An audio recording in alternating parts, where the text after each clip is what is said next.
માનનીય અધ્યક્ષજી, સમર્થન તો ન આપી શકાય. તમે બ્રાહ્મણ થઈને સમર્થન આપવાની વાત કરો છો, તમને થવું એ કેવું ના થવું જોઈએ.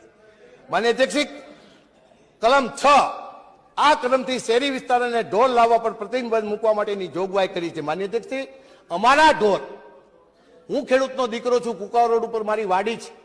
કદાચ એ બાજુ પાણી ન હોય, પાણી અમારા છેબી ડેમમાં હોય, મારે લઈને જવા હોય મારા ઢોરને પાવા માટે, તો પછી મારે કોની પાસે લાયસન્સ લેવા જવાનું? માનનીય અધ્યક્ષજી, હું તો ધારાસભ્ય છું, કદાચ ઢોર પાવા જવું પડે, મારી ગાયોને પાવા જવું પડે, તો એ લાયસન્સ લેવા જવાનું? અમારે ધારાસભ્ય તરીકે મારા ગાયોને રક્ષણ માટે તમે લખ્યું છે, આ કલમથી શહેરી વિસ્તારોમાં ઢોર લાવવા પર પ્રતિબંધ મૂકવા માટેની જોગવાઈ કરી છે.